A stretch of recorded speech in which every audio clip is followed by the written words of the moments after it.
under pressure. Oh. Good morning. Good morning. This is Brad. I'm with my wife, Tiffany. We are the authors of the Hustle and Flow podcast. Been enjoying just spending time with you. Such good content we've been talking about. Man, we had some great feedback on a couple of that we just put out. Affair Proofing Your Marriage. Got great feedback on it. And that's one of those things that marriage is important to us. And that's why we're here this morning just talking about it. It's a beautiful day. Good morning, Tiffany. Good morning. What's happening in your world? Nothing much is happening in my world. My days have gotten a little looser. I've been able to spend some time catching up on things that needed to be done. We're going to get started on outside. I don't know if you knew that or not, but now you do. Surprise. So we've got a lot of work we need to do outside. It seems like we don't do a lot during the winter now. It all catches up to us. And it is a beautiful day outside.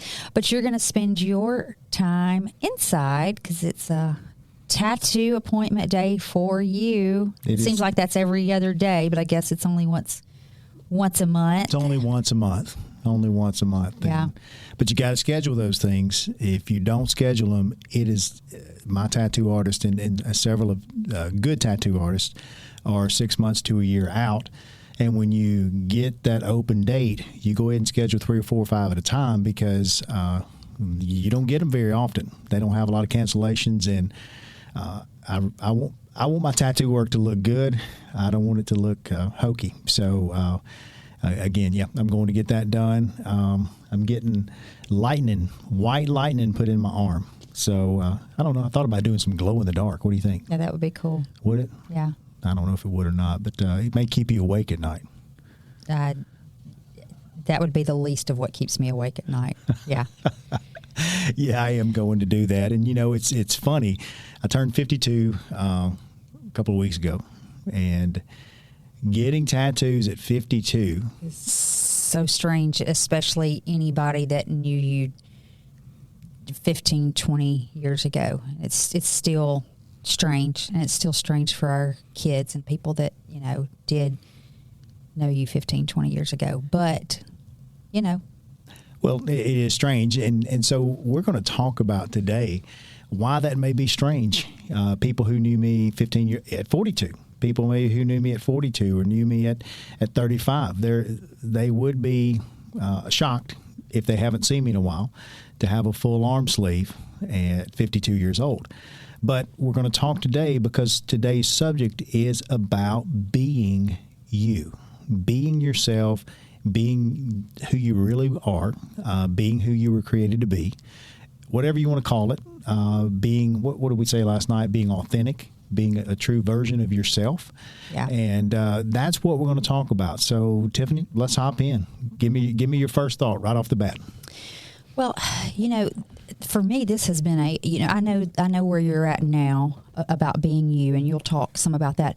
But for me, this was a serious struggle most of my life until probably my late 30s.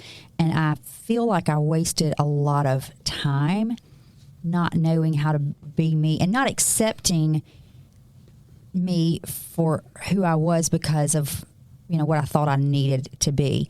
And so I learned that you're going to fail miserably when you try to play the role of someone else. And what I mean by that is when you're trying to play the role of someone else, meaning who your husband wants you to be, who your parents want you to be, who your church members want you to be, who your friends want you to be, who just your community wants you to be, you're going to fail at it because it's not who you were created to be, which means you're just all the time trying to create something that wasn't authentic.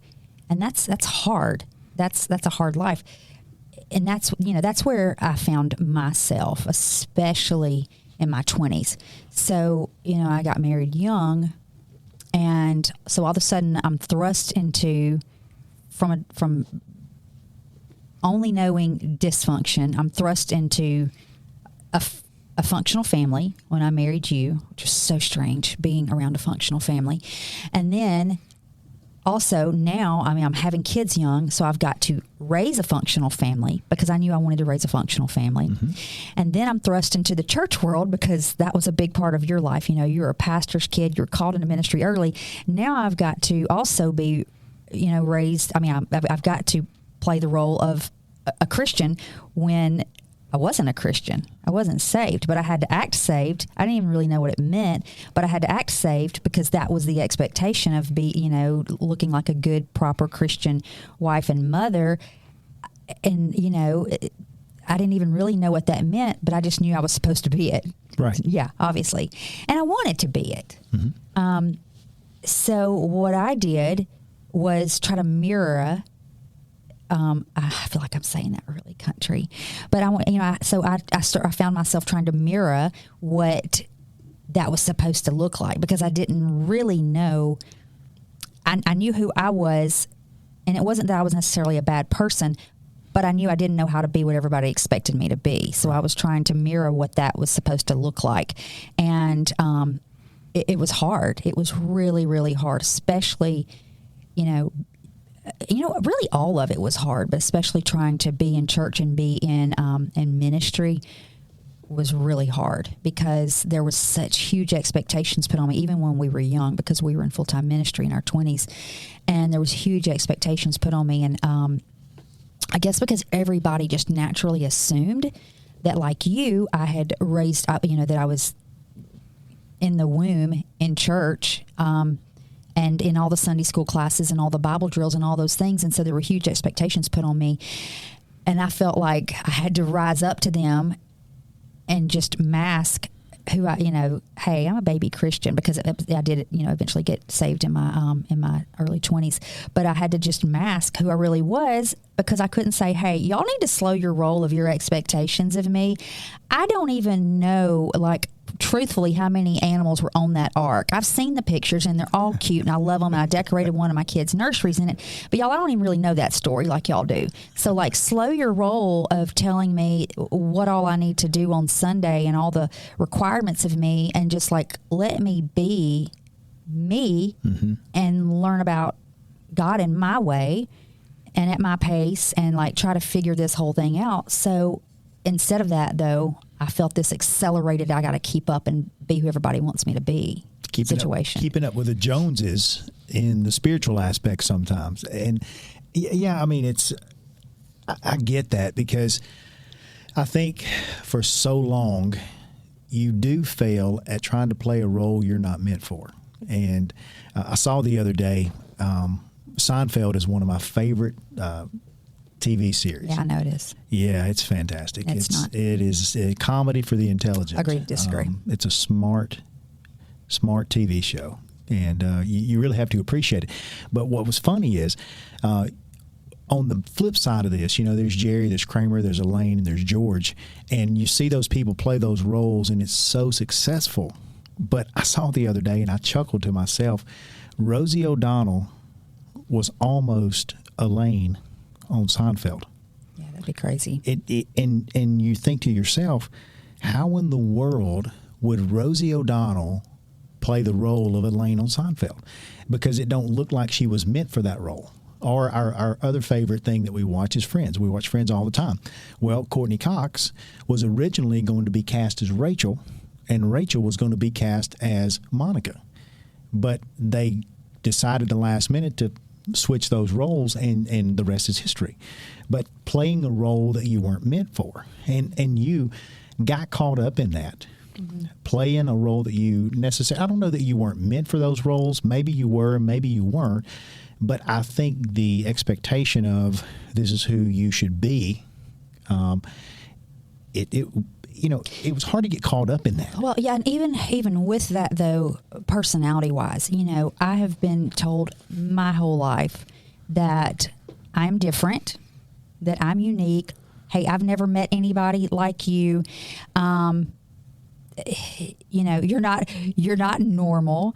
I've heard all those things. Sometimes they're a compliment, but I'm pretty sure a lot of times it's, some of the time, not a lot, some of the time it wasn't maybe meant as a compliment. Right. And so, and two, because my person, and so you don't hear that's cool, you're unique.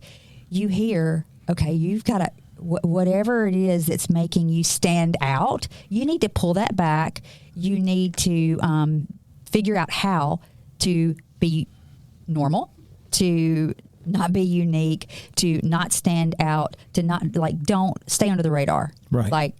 Just mirror what normal it looks like then if you're not normal. And part of why I've gotten that my whole life is because that people say she'll tell you what she's thinking.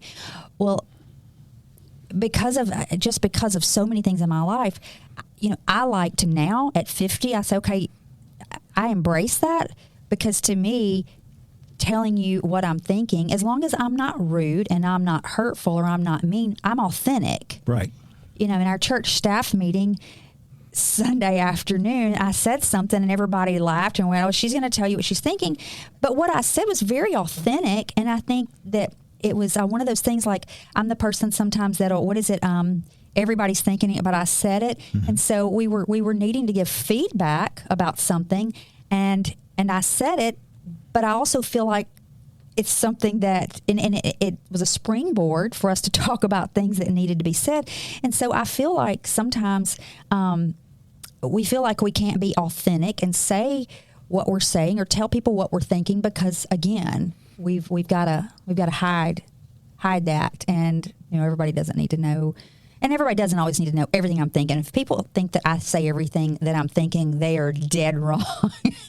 You pull back often. I do. You do. But you said often you have been said, and I've said this to you before, and a lot of times it's in jest, and sometimes it's not. Sometimes I've said, hey, you're a little weird. And but Dixie, I didn't even say that. Yeah, you say that I'm weird and quirky. I don't even know what that means. But Dixie's that way, and we've been hanging out with our granddaughter. We hung out with her Monday. She's that way too. We went outside and we were kicking the ball, and all of a sudden she said, I need to go into the shade. I said, what? She said, it's hot. I need to go into the shade. And she's like 2 years and maybe 3 months. And I'm thinking, in what world does a 2-year-old need to get under the shade?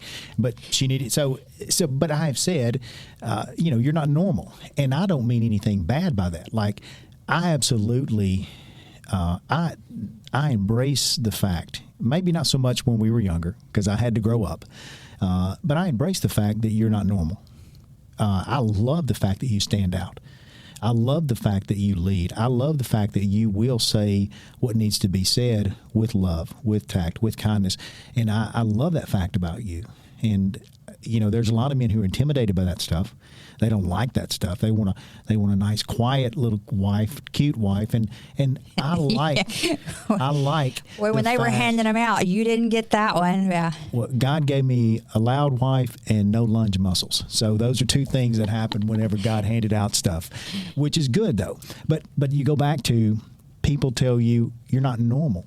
We were talking about this earlier, and we live in the South. Hey, I'm not sure where you live, but we appreciate wherever you're listening from. We live in the dirty South. And what is normal in the dirty South? Well, normal in the dirty South is you have 2.5 kids. Mom and daddy both work most of the time. Sometimes mom stays home. But you have a house, usually have some type of SUV or a kid carrier with a van or something like that, and you have a car. Somebody plays ball. Somebody may travel ball.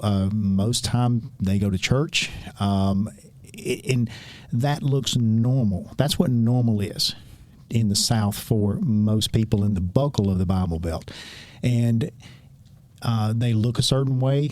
They dress a certain way. Things are a certain way. But anything outside of that, people think, well, man, that's just not normal. And so what it does is, if you are designed differently, and I believe that God designs each of us differently. Yeah, I believe that too. We're designed differently. If you fall into the trap of playing a role like that, and you're not designed by God to play that role or be in that role, you're miserable. Yeah. You are miserable, and you really can't be who God wanted you to be. You can't be who you want to be. And you're never going to be effective if you fall into that trap of, everybody tells me I'm not normal, so let me just be normal. Yeah, and I'm going to venture that a lot of people are unhappy if they feel the pressure of being something that They think everybody wants them to be instead of being who they are. Because I can tell you now, I embrace who I am, and I have never, in the last, especially 10 years, I've never felt more free and more happy with who I am, because people say sometimes they're intimidated by me because of because of my confidence or whatever. And it's just because when I walk in a room, like I am who I am. And That's right. and it's absolutely okay if I am not your cup of tea. And I get that, because I'm a shot of espresso in probably a tea drinking room sometimes, but that's okay because I'm still happy. I left, but I'm going to leave that room the way I entered it, still confident and happy in who I was, instead of feeling exhausted because I had to be who everybody needed me to be in the room. Yeah, and that's really good, because I think for so many years I was unhappy. Because, again, I was raised in a traditional household. I was raised in a normal household. And, I enjoy aspects of that. But then there were other things that I really had in my heart that I wanted to do, or I wanted to be, or I wanted to see. And I never embraced those things until one day I don't even remember. I can't point to January the 6th of 2010. There was just one day I woke up and I thought, you know what? I don't like this crap. And I am tired of being what everybody expects me to be. I'm tired of conforming to ideals and things that people think, and maybe labels and those type of things. So I just woke up one day and I said, I'm just going to be me. I'm going to decide who I am, what I am. And just like you, when I walk into a room, I'm going to be me, and like me or not, I'm not trying to be a butthole. That's just who I am, and I do think, I really believe that I'm the same person here on this podcast that you would find me at Walmart, or you would find me on a race course, or you would find me at church. I'm not soft and easy, and I'm just me. And I don't know if that is years of maybe things that I've went through that formed who that is, or if that's who I always was but never embraced it. Yeah. So I think that families sometimes can label you, or they can mold you. Yeah, and when you just said that, I thought because everybody's different. I didn't know who I was because I didn't know who I was supposed to be, because I didn't know how to be normal like everybody. But then you were probably raised in a situation like you're talking about the normal family. This is what it's given to you, kind of the standard of this is what you're supposed to talk like and look like and be like and turn out and do for a career and all those things. So we're I'm sure talking to so many different people right now, and some people can identify with me and some can identify with you, but either way it all comes back to the same thing of what you're talking about, how you had to find your identity and embrace who you are. Right. And I'm still, and I think that's it. I am still learning who I am at 52 years old. I am still trying to embrace parts of my life that I'm thinking, is that me, or is that what I want to be? And I'm telling you, there's struggles, because growing up, and listen, my mom and dad are fantastic. I love them. I see them. I respect them. But growing up, very conservative. Right. My dad took care of us. He worked hard until he was unable to with his sickness. And then my mom worked hard. And we had family time. We had family dinners. We traveled and did ball games together. We were very close. We went to church. Growing up in that atmosphere still imposes sometimes my thoughts of who I really want to be. Yeah. And I have to even still fight that sometimes, because there's nothing wrong with that for them. Right. But for me, I had to change who I was. One of the things, and this goes even into like work. My mom and dad, I think I've said this before, they were both blue collar workers. And so for me, I had to embrace working for myself. Yeah. which was a big thing. So I think that families really play a part in that. Don't you? Yeah, I mean, and it did for you. Yeah, definitely. You know, and I'm sure that goes in with even talking about, you know, your tattoos. I don't have tattoos like you have, which is so funny because if anybody would have known both of us 20 years ago, if they had money to bet, and you know, they would have bet that you would have looked like Post Malone. They would have, yes, that I would have instead of teardrops on my face, I would have, I don't know, chocolate chip cookies. Can you turn them the other way? Yeah. And so that they'd be chocolate chips. Yeah. Instead of teardrops. But it's just really, it's really funny when you know, because you just can't ever judge. Because I can't judge who who I think you should be. Now we do have some whatever. I've asked you, you know, don't do face tattoos because that's my, you know, you always ask me though, like, what do you think about this? And so if you ever say, hey, I want your name written on my forehead, I'm gonna say, let's skip that. Yeah, I'm gonna skip that for sure. Yeah, I don't really want that. But like you said, you didn't want to be unhappy. You know, going back to just. Even I was talking about church, you know, even identity there. Even now, my walk as a Christian is not like, and I've got out of that trap, and I'm so glad that I did. But my walk as a Christian maybe does not look like other people's walk as a Christian. Coming to Christ late, I did not have the ideals implanted in me early of what this is wrong, this is right. Not because the Bible says it, but because we said so. And I'm trying to not, like, I try to be very careful to not, like, if you've grown up in a denomination where they tell you everything, it's this way, kind of because we said so. You know, I didn't grow up with that. And so I also didn't grow up with the Bible drills and all the different things. And so my walk with God sometimes is not, for lack of better words, and this may be a good word, is not polished. I love the people that tell the Bible stories, and it sounds like, you know, it's funny because it's like in today's terms, because I would definitely tell Bible stories that way. I would probably even tell Bible stories like Medea, you know, the Golden Arch and, you know, all those things. If you've ever watched that movie, you know what I'm talking about.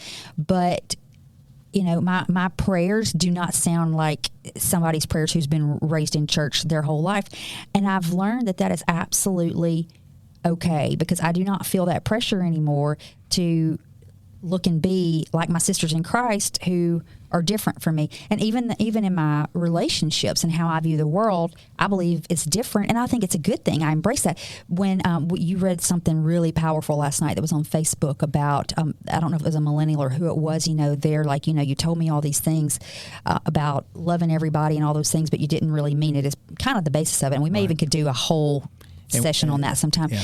But I am that way. I embraced a side of God. I was like, okay, you all told me God is good, so now I'm going to be a Christian and I'm going to embrace this. I'm going to embrace God as my Father, and He says to love everybody, and so I have embraced that when it has not always been popular, probably, for me to embrace red, yellow, black, and white, gay, straight, rich, poor, Muslim, Christian, whatever. And I'm not perfect, so I am not like whatever. I'm just saying I didn't have it in my head that it wasn't supposed to be that way. Right. So it's maybe sometimes not always been accepted that's who I am. But here's the thing, that is who I am. Right. Well, and I think that's it too. Growing up in the dirty South, for sure, it's easy to adopt a way of thinking. It's easy to adopt a way of Christianity. It is easy to do that. You know what I'm saying? And so I like the fact that you're admittedly unpolished. You know, if somebody says Jesus is so good, you're the type of person that said Jesus has got riz. You know what I'm saying? Like you're going to break it down and you're going to say it differently. And that's okay. I think that's okay. You know, I've had to really reel back some of my standards as far as what people were teaching me versus what God really says. Yeah. And I think that, you know, the one thing that comes to mind is that God looks at the heart. Yeah. He does. And everybody looks at the outward appearance, how you are, but God really looks at your heart. And I think that God knows that. And I think being yourself, you have to work through just knowing that you've got a unique identity. And, some people are, I think that some people are molded in to be a certain thing. I've seen or heard people before. I've been groomed my whole life to be a lawyer. My daddy's a lawyer, my granddaddy's a lawyer, and this is just who we are. And then all of a sudden, they become an artist, a starving artist, and their family's like, what is wrong with you? But that's who they are. Yeah. Or they've been groomed to be a doctor, or they've been groomed to be politicians, or they've been groomed to be preachers. Yeah. And I will say this, just because your daddy's a preacher don't make you a preacher. Yeah. That's right. And you need to be who you are. And I think that's where we're at, is trying to embrace who we are. And it's a delicate dance. I'm not here to tell you that we've got it figured out, but I am here to tell you if you're struggling, and I've noticed it, 20-year-olds really are struggling right now with identity. They're struggling with who they are. And they're looking, I was going to say lurching, they were looking for anything they can latch on to try to find something. And we all have experienced that, but they're looking for something. And I would just encourage you, if you're in your 20s and you're in a funk, it'll come. It'll come. And I think that's it, is that we try to hurry through things sometimes. Right. The society or life wants to push us. You've got to have it figured out by the time you're 25. Right. Yeah. Well, that is just not true. Becoming who you are is an evolution. And I think that you have to work through that. There's different personalities that you have to work through. If you're familiar with the DISC personality, D-I-S-C, if anybody can guess what Tiffany is, you get a free skillet cookie. What are you? A D and an I. A D and an I. Yeah. But, and that's one thing that's good. When you're trying to figure out, okay, who am I? It's also, how do people see me? Because sometimes we think we're this and we don't know. And we can't embrace who we are because we don't really know who we are. Mm-hmm. But that was probably a pivot point whenever I did take a DISC test, because I thought everybody saw me this way and I was actually another way, and an Enneagram, like all that. Because I think those things, God did create you uniquely, but I do think that there's a benefit sometimes in those things, because, if Pastor Stamps over here is not a D and an I, that's absolutely okay. He may have some S. And so he, whatever S means, that's things that he can say, okay, that's cool. This is what I am. So now I know how to work within this frame better to be who I am, mm-hmm. but to be who I am within whatever, and I means that, some of I means we're going to have a good time. We're going to laugh. You don't want to sit by me and nothing serious, because we're going to find something to. That's right. That's right. Yeah. But D also means when everybody's standing around don't know what to do, that I'm going to find a plan for everybody, whether I'm the boss or not. Like, y'all going to keep standing around talking about where we're going to eat. I'm going to tell you where we're going to eat, because I don't play that. Like, I ain't doing it. Look at me. I'm the captain now. Yeah, because like I can follow, but if nobody's going to lead, then I don't mind to step up. But and so that's fine though, because you can say, well, you're just bossy, No, when you find out who you are, like, I'm not bossy. Like, I'm just born to lead in certain places. That's and right. so it's important sometimes to do those things if you don't know who you are, so that you can take out those, so I'm not really this, or I'm not really that, I'm this, and it's a good thing. Right. Yeah. And I think that's it. I think the crux of this, as we get ready to close here, you really have to discover who you are. And I'll say this, that you really have to just quit worrying about what everybody else thinks. Right. Because mama and daddy are going to say one thing, your brothers and sisters will say something else, people at church is going to say something else, Facebook will tell you something else. And the truth is none of that really matters, because God created you with a unique identity, and you have to find what that is. And you have to embrace it. Right. It's one thing to find it. It's another thing to embrace it. And that's where we are at this point in our life at 52 and 50. We're really learning to embrace who we are. Yeah. And it's not popular sometimes.